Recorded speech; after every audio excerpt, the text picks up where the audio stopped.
The first bullet tore through Callissa Monroe's shoulder before the crack of the rifle even registered.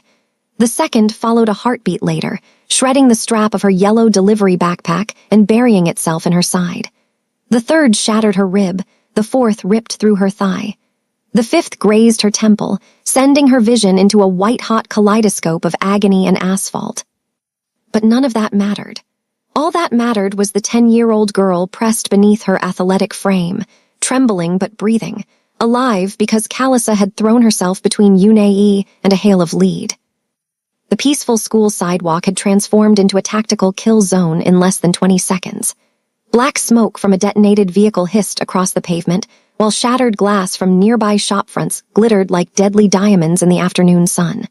Masked men in tactical gear moved with military precision, their automatic weapons trained on anything that moved.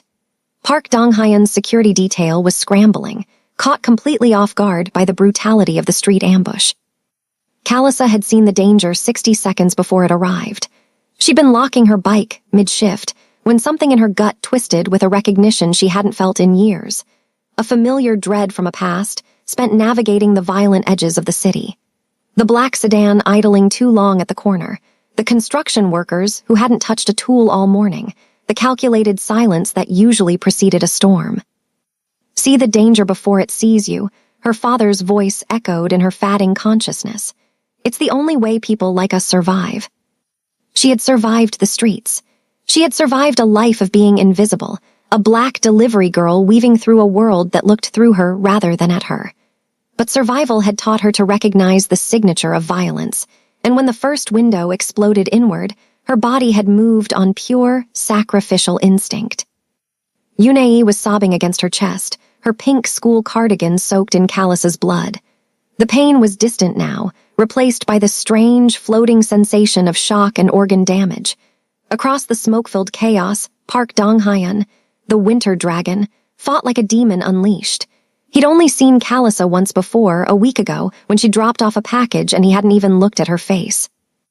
Now, his dark, calculating eyes found her across the asphalt, and something in them cracked. He realized in a moment of shattering clarity that his daughter's life had been bought by the blood of a stranger he deemed invisible.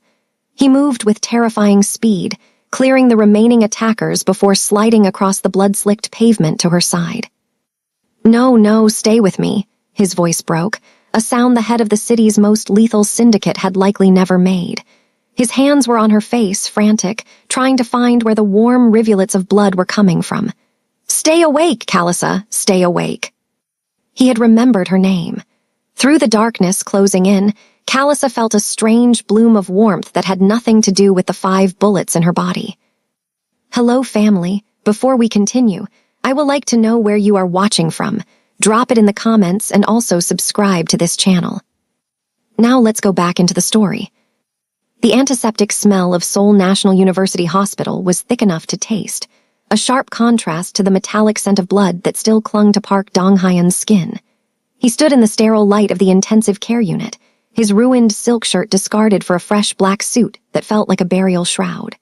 On the other side of the reinforced glass, Callissa Monroe lay tethered to the world by a spiderweb of plastic tubing and the rhythmic, haunting hiss of a ventilator. She looked fragile, her deep brown skin turned ashen, yet the heart monitor sang a steady, stubborn tune of survival.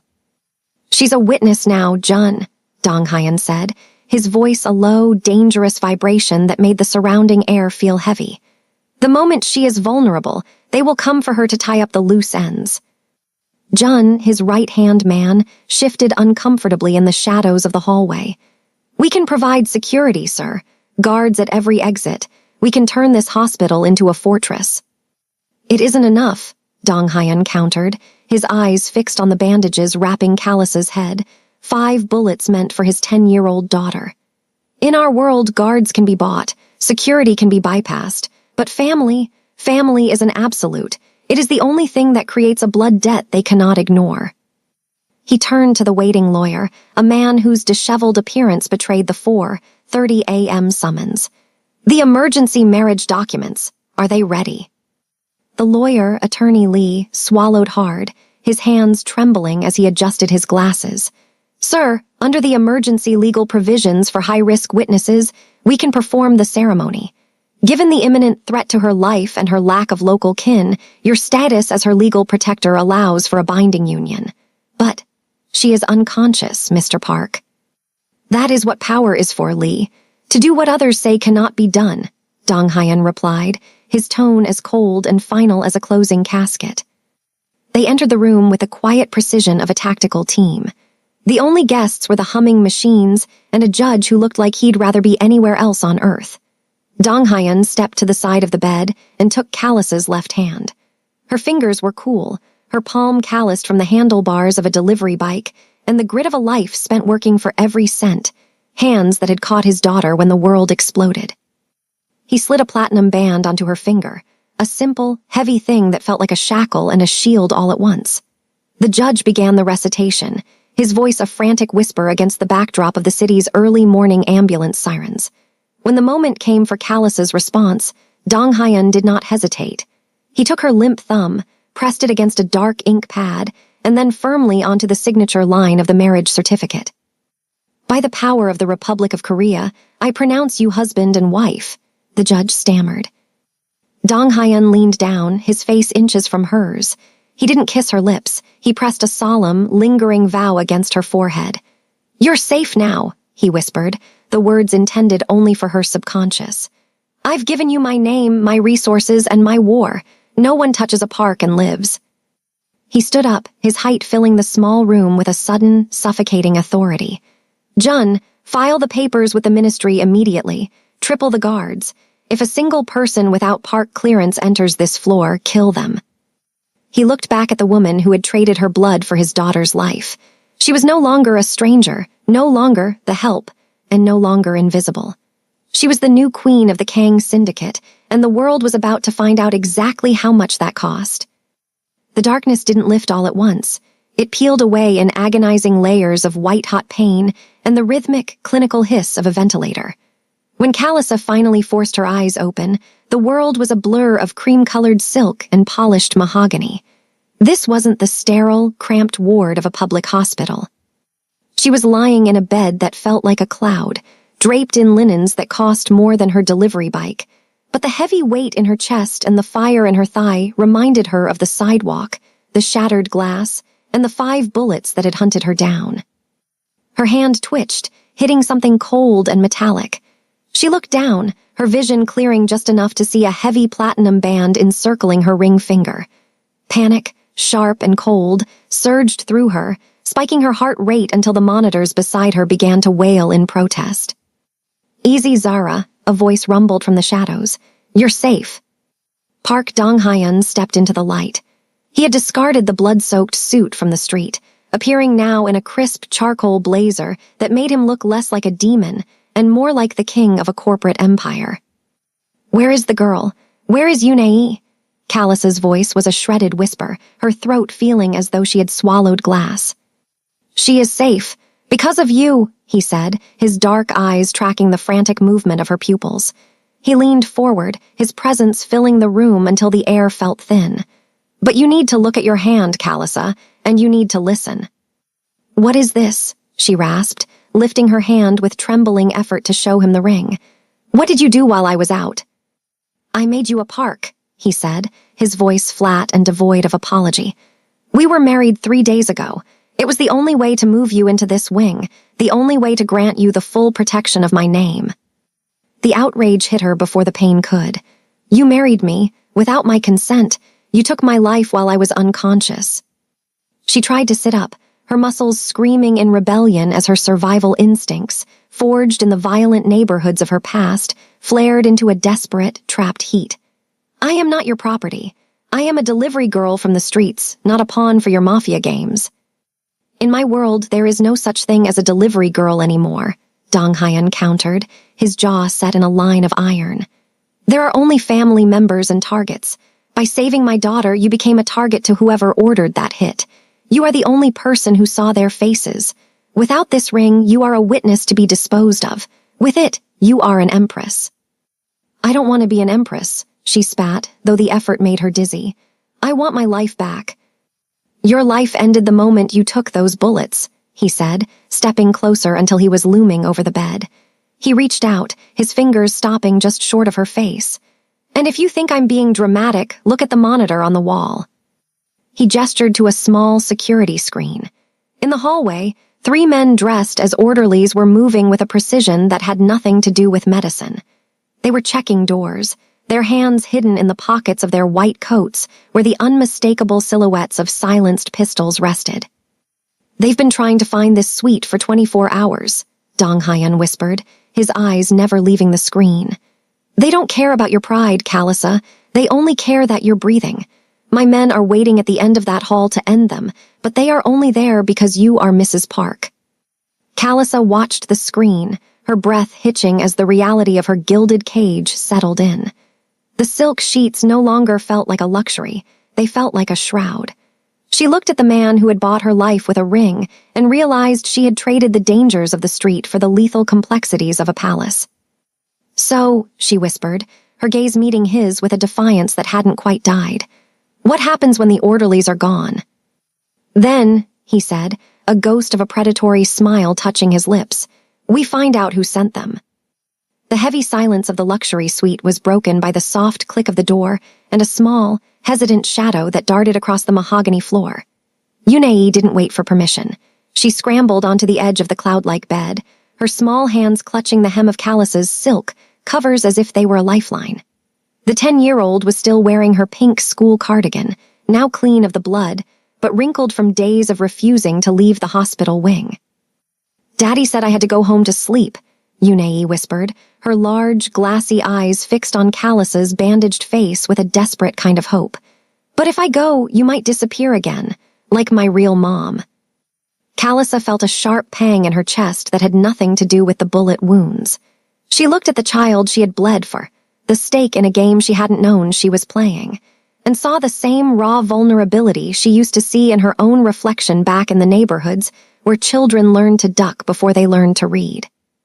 I'm not going anywhere, kid, Kalisa rasped, her voice still sounding like crushed velvet. She reached out, her fingers brushing the girl's hair with a tenderness that surprised them both. But if you're going to stay here, you need to learn how to keep those eyes open. No more crying when the world gets loud. You understand. Yunei nodded solemnly, wiping a stray tear with her sleeve. Stronger than Daddy. Different kind of strong, Kalisa corrected, her mind flashing back to the black sedan she had spotted 60 seconds before the glass shattered. She pointed toward the ornate, heavy curtains that masked the floor-to-ceiling windows. Tell me, Yunei, without looking, how many men are standing outside that door right now? The girl blinked, confused. I don't know, 3. Listen to the floorboards. Listen to the way the air changes when a door opens at the end of the hall, Kalisa said, her tone shifting into the rhythmic, instructional style of a survivor. There are 4. One has a heavier step, that's Junhee's the anchor. The others are shadows. You never watch the person in front of you, you watch the space they're trying to hide. For the next hour, the gilded cage transformed into a classroom of shadows. Kalisa taught the girl the signature of violence, how to spot the car that's been idling too long, the gardener who doesn't know how to hold a rake, and the absolute importance of the blind spot in a security camera's sweep. She was giving Yunei the only inheritance that mattered in their world, the ability to see danger before it saw her. Park Dong-hyun watched from the doorway, his silhouette framed by the dim hallway light. He had come to discuss security rotations, but he stayed silent, watching the black delivery girl he had claimed as his wife pass on the tactical training he hadn't realized she possessed. He saw the way his daughter's posture straightened, the way her fear began to calcify into a sharp, focused awareness. He realized then that Kalisa Monroe wasn't just a shield he had bought, she was a teacher for the war to come. As the two of them sat on the bed, the survivor and the heir, the electricity in the room crackled with a new, dangerous purpose. Kalisa wasn't just protecting a child anymore, she was forging a weapon. Again, Kalisa whispered as a soft footfall echoed in the hall. Who is it, Yunei, and what are they carrying? The girl went perfectly still, her eyes narrowing just like the winter dragon. It's Jun, she said clearly, and he's bringing your medicine, but he's walking fast, something's wrong. Kalisa's gaze met Dong-hyun across the room. The gilded cage was no longer just a prison, it was a fortress, and its newest sentry was only 10 years old. The shadows in the suite deepened as the late afternoon sun dipped behind the Seoul skyline, casting long, jagged lines across the floor that looked like bars. Yunei had finally succumbed to exhaustion, curled into a small, peaceful ball at the foot of the bed. Park Dong-hyun remained by the window, his silhouette motionless against the glass, a man who looked like he had been carved from the very ice he was named for. "You have a gift, Kalisa," he said, his voice a low rumble that barely carried across the room. "The way you taught her to listen to the floorboards, that isn't something one learns from a delivery app." Kalisa leaned back against the pillows, her hand instinctively going to the heavy platinum band on her finger. "It's called living in the real world, Dong-hyun. In the neighborhoods I come from, if you don't notice the change in the air when a door opens, you don't make it to 20. She met his gaze through the dim light. "But you didn't marry me for my teaching skills. Why are you really here?" Dong-hyun stepped closer, the smell of expensive tobacco and cold rain clinging to his suit. "I told you I made you a park for your protection, and that was true. But it wasn't the whole truth." He sat in the chair beside her bed, leaning forward until the intensity of his dark eyes made her skin warm. "I've been watching you for months, Kalisa, long before the shooting." Kalisa's heart skipped, a jagged rhythm of surprise and suspicion. "Watching me? I was a ghost on a bike. I dropped off your packages and disappeared." "You were never a ghost," he countered, his voice dropping to an intimate whisper. "I watched you through the security monitors while you were dusting. I saw the way you scanned the perimeter of the mansion every time you arrived. I saw you pause at the third-floor balcony, noting the blind spot in the camera sweep that even my chief of security missed." Kalisa went still. "So you didn't just pick a random hero, you picked an investigator." "I picked a partner," he corrected, his expression softening into something raw and real for a heartbeat. "The hit on the street was too precise. Someone knew the school schedule. Someone knew exactly which guards were compromised." He reached out, his thumb tracing the back of her hand, his touch surprisingly gentle. "I've spent years looking at my world through the eyes of people I pay to tell me I'm safe. I need eyes that have seen the signature of violence without a paycheck attached." The gilded cage suddenly felt like a war room. Kalisa looked at the man who had upended her life and saw the same familiar dread she had felt in the moments before the bullets arrived. He wasn't just a monster. He was a man whose empire was rotting from the inside. "You want me to find the mole," she said, her street-smart instincts already beginning to calculate the angles. "I want you to see what I am blind to," Dong-hyun replied, his grip on her hand tightening. "I'll give you access to every camera, every financial record, every guard's file. In return, I give you the power to ensure no one ever makes you feel invisible again." Kalisa looked at the ring, then back at the winter dragon. She was trapped, yes, but for the first time in her life, she had been given a weapon instead of just a shield. "I want my sister safe first. If I do this, you move her to a secure location in the States. No more scrubbing floors to send money home." "Done," he said, the word a cold, binding contract. "We're partners now, Kalisa Monroe. Let's burn the traitors out of our home." The transition from delivery girl to syndicate strategist happened not in a boardroom, but in the dim, blue light of a dozen monitors brought into Kalisa's hospital suite. Her body still throbbed with the ghost pain of 5 bullets, but her mind was finally back in its element, scanning for the signature of violence she had been trained to recognize since her youth. Park Dong-hyun sat beside her, his presence a silent, heavy weight as they reviewed the digital fragments of her life from before the sidewalk became a war zone. "Start with my bike's dash cam," Kalisa rasped, her voice regaining its strength even as she remained tethered to the bed. "I was making a drop-off at the Southernport warehouse 2 days before the hit. Something felt off then, but I was too focused on my shift to name it." Jun pulled up the footage. The screen showed the grainy, fisheye perspective of the city streets as Kalisa wove through traffic. The camera captured the mundane, gray asphalt, yellow taxis, and the industrial silhouettes of the Kang Syndicate's shipping hubs. "Stop," Kalisa commanded, her dark eyes narrowing with a ferocity that made Dong-hyun go still. "Rewind 10 seconds. Watch the man in the charcoal suit standing by the loading dock." The man was Sergeant Han, a high-ranking member of Dong Hyun's internal security detail, a man vetted, trusted, and supposedly beyond reproach. On the screen, he was speaking to a driver. It looked like a routine check until the moment Callisa's bike sped past. "There," Callisa whispered, pointing a trembling finger at the screen. "Look at his left hand." As the delivery bike passed, Sergeant Han didn't just check a clipboard. He raised 3 fingers to his lapel, followed by a quick, sharp tug at his earlobe. It was a gesture that lasted less than a second, a signal so subtle it would have been dismissed by anyone who hadn't lived in a world where a hand movement could be a death sentence. "He's confirming a position," Callisa explained, her nursing training allowing her to keep her heart rate steady even as the monitors began to beep. "I saw the same gesture in a neighborhood hit back home. He wasn't talking to the driver. He was signaling a spotter in the building across the street." Dong Hyun leaned closer, his jaw tightening until the bones seemed ready to snap. He recognized the signal now, a code used by his own tactical teams, repurposed for his destruction. "Han has been with me for 10 years. He has access to my daughter's school schedule. He has access to the blind spots in the mansion." The gilded cage suddenly felt like the center of a spiderweb. Callisa looked at the man she had married out of necessity and saw the winter dragon truly emerge. The vulnerability he had shown earlier was gone, replaced by a cold, absolute fury.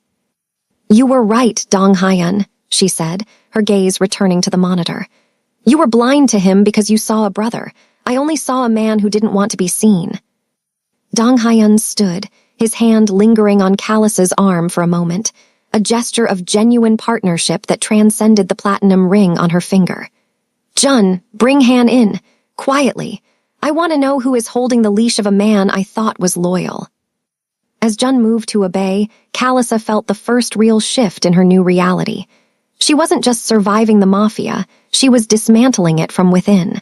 The delivery girl was gone, and the strategist was just getting started. The transition from the hospital bed to the head of a mahogany banquet table was a blur of emerald silk and tactical briefings. Callisa Monroe stood at the top of the mansion's grand staircase, her deep brown skin glowing against the fitted green dress that masked the bandages still hugging her ribs. Her hair was styled in an elegant updo that incorporated her natural curls, and the diamond earrings Dong Hyun had gifted her caught the light like the deadly diamonds of the glass she had survived. Beside her, Park Dong Hyun looked every bit the winter dragon in a tailored black suit, his hand resting possessively on her waist as they prepared to descend into the den of his most dangerous lieutenants. "They will look for a maid," Dong Hyun whispered into her ear, his voice a low, grounding rumble. "Show them the queen I married." The dining room was a sea of cold eyes and practiced smiles. 8 couples were already seated, radiating power, and the kind of barely concealed violence Callisa had learned to recognize in the streets of her past. At the far end of the table, in a dress the color of fresh blood, sat Miss Anne, the woman who had expected to wear Callisa's ring. Her eyes locked onto Callisa with a hatred so pure it felt like a physical weight. "Everyone, I'd like to formally introduce my wife, Callisa Park," Dong Hyun announced, his voice carrying the weight of a command. "She saved my heir by taking 5 bullets meant for her. She has earned her place through blood, and I expect her to be treated with the same respect you show me." A heavy silence followed, broken only by the clinical clink of silverware. Miss Anne leaned forward, her porcelain features twisting into a mask of false sweetness. "How noble of you, Hyun Woo, but let's not pretend this is anything more than a transaction. A delivery girl finds herself in the right place at the right time, and suddenly she's playing dress-up in clothes she doesn't understand." Callisa felt the defensive pride she had carried as a worker flare into a cold, strategic heat. She didn't flinch.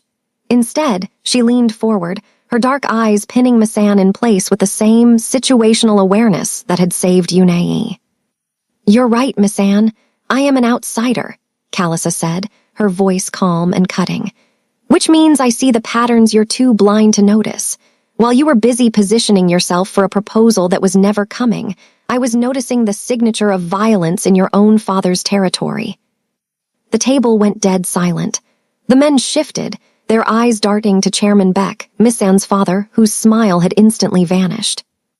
"I know how the cartels operate," Callisa continued, drawing on the tactical knowledge her father had instilled in her. I know that an inside job doesn't just happen, it's funded. I saw Sergeant Hand's signal, the same code used by the Nigerian facilitators who tried to destroy my family back home. So before you question my worthiness, ask yourself, did you see the traitor sitting right next to you, or were you too busy admiring your own reflection? Miss N's face flushed with a rage that cracked her impeccable composure. Dong Hyen's hand found calluses under the table, his fingers interlacing with hers in a gesture of absolute solidarity. He looked at her not with pity, but with a raw, terrifying pride. I think that settles the question, Dong Hyen said, his voice dropping to a lethal chill. My wife seized the board while the rest of you are still playing with toys. Now, shall we discuss the warehouse that burned in Chairman Beck's territory last night, or are we still pretending this dinner is about social graces? In that moment, the status inversion was complete. The delivery girl had vanished, replaced by a woman who understood the language of blood better than anyone in the room. The transition back into the world of asphalt and exhaust was as jarring as it was necessary. Callissa stood in the mansion's garage, staring at her old yellow insulated delivery backpack, a relic of a life that felt decades away. Her wounds were still healing, the 5 bullet scars across her body acting as a constant, pulsing reminder of the cost of her visibility. But Dong Hyen had been right. The gilded cage was a blind spot. To find Seo Yun, the maid who had fled after confirming the hit, Callissa had to become a ghost again. You go nowhere without Jun and a full team, Dong Hyen had commanded, his eyes reflecting a war between his need to protect her and his respect for her tactical mind. Callissa ignored the diamond earrings and the silk, pulling on her worn dark work pants and the red delivery shirt that now felt like a uniform for a different kind of war. The neighborhood in Busan was a maze of narrow alleys and leaning tenements, the air thick with the smell of fried street food and coal smoke.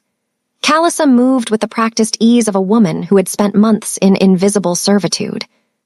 Her large backpack signaling to the world that she was just another cog in the city's labor machine. She spotted Seo Yun at a modest hotel front desk, the girl's eyes darting with the same familiar dread Callissa had felt on the day of the shooting. I'm not here to hurt you, Callissa whispered, leaning over the counter as she caught the girl's trembling hand. But I know they threatened your brother. I know the money came from an account linked to Chairman Beck. Seo Yun's face went ashen. You don't understand. Their reach is everywhere. You got out by becoming untouchable through marriage, but I'm already dead.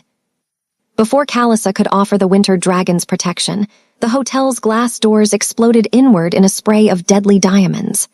3 men in dark suits stormed the lobby, their automatic weapons trained on anything that moved. The ambush was too precise. The attackers hadn't been looking for the maid. They had been waiting for the delivery girl. Get down! Jun's voice crackled in Callissa's earpiece as the room transformed into a war zone. Callissa didn't freeze. She grabbed a fire extinguisher from the wall, her body moving on pure, survival-trained instinct. She sprayed a wide arc of foam to blind the lead attackers, then launched the heavy canister with the compact, athletic strength of a woman used to physical work. The impact sent the man sprawling just as Jun's team moved in to neutralize the threat with cold efficiency. The engagement lasted only 40 seconds, leaving the lobby filled with toxic clouds and the ringing silence of a tactical victory. As Jun extracted her toward the armored sedan, Callissa's mind raced through the implications. The attackers had known exactly when she would be there. They hadn't just tracked a bike, they had tracked a decision made inside the Winter Dragon's private study. They knew, Callissa rasped as she climbed into the back of the vehicle, her hands finally beginning to shake. The mole isn't just in the syndicate, Jun there inside the house. The mansion glittered with a deceptive, predatory beauty, its halls flooded with the scent of expensive lilies and the underlying ozone of hidden weapons. Callissa stood before the grand mirror, her deep brown skin radiant against a stunning red dress that mirrored the color of the blood she had shed for this family. Beneath the silk, the 5 bullet scars pulsed with a dull ache, a reminder that her status as the Winter Dragon's wife was bought with the ultimate sacrifice. Park Dong-hyen entered the room, his eyes dark and intense as he adjusted his black suit, looking every bit the lethal monarch of Seoul's underworld. "Tonight is a trap, Callisa," he whispered, his hands sliding possessively around her waist.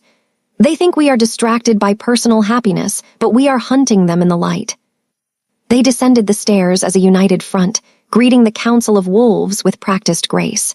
Chairman Beck's smile was oily, and Miss Anne's eyes were narrowed with a venomous hatred that promised murder. Every toast felt like a challenge. Every laugh was a mask for the violence brewing in the shadows.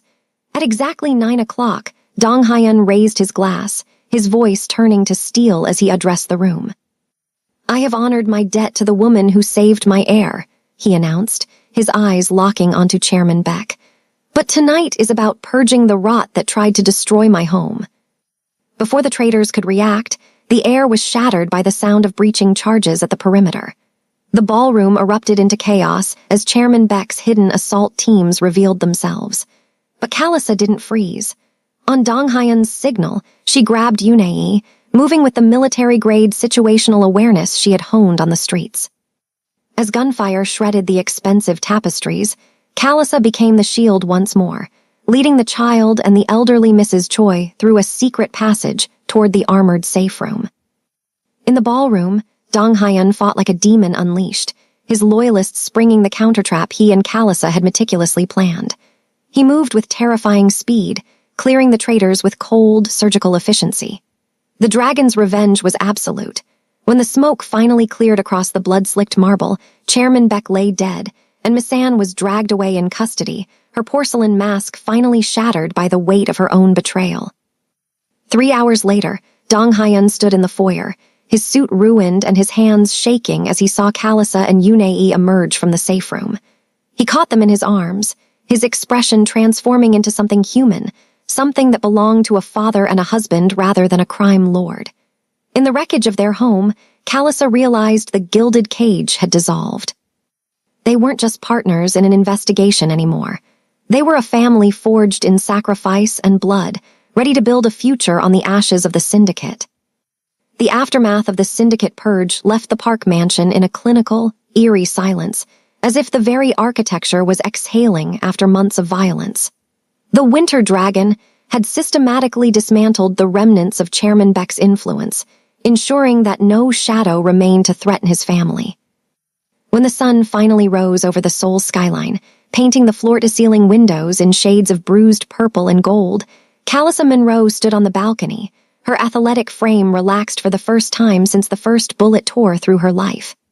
The 5 scars across her body remained, permanent maps of her sacrifice, but the fire of the street had finally cooled into a steady, glowing peace. Park Dong-hyun approached her with a quiet reverence, his predatory tension replaced by a stillness she had never seen.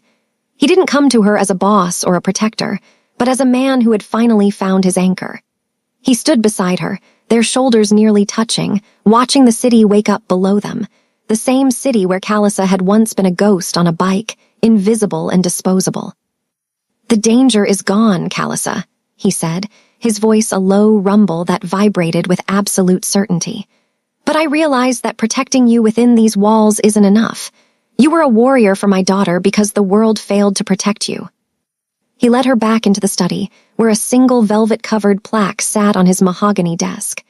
"I've spent my life building empires of fear," he admitted, his dark eyes locking onto hers. "But you taught me that the only empire worth keeping is one built on the honor of those who survive." He pulled back the cloth to reveal the name, the Monroe Legacy Foundation. He explained that the foundation, backed by a $50 million endowment, was designed to provide tactical training, legal protection, and educational resources for vulnerable women in neighborhoods like the one she had fled. It was a bridge for those who were currently invisible, ensuring they had the tools to see danger before it saw them. Callisa felt a surge of emotion that eclipsed the defensive pride she had once used as a shield. This wasn't a gift of guilt or a transaction of debt. It was an investment in the version of herself that the world had tried to break. She looked at the platinum ring on her finger, a band that had started as a gilded cage and had transformed into a symbol of a partnership forged in blood and truth. "You don't have to be a shield anymore, Callisa," Dong Hyun whispered, his hand covering hers. "You've finished your shift, you're home." Yunei darted into the room, no longer wearing the wrinkled school cardigan of her trauma, but a bright smile that matched the morning light. She threw her arms around Kalissa, clutching her not out of terror, but out of the simple, profound love of a daughter for a mother. In that moment, the status inversion was complete. The black delivery girl who had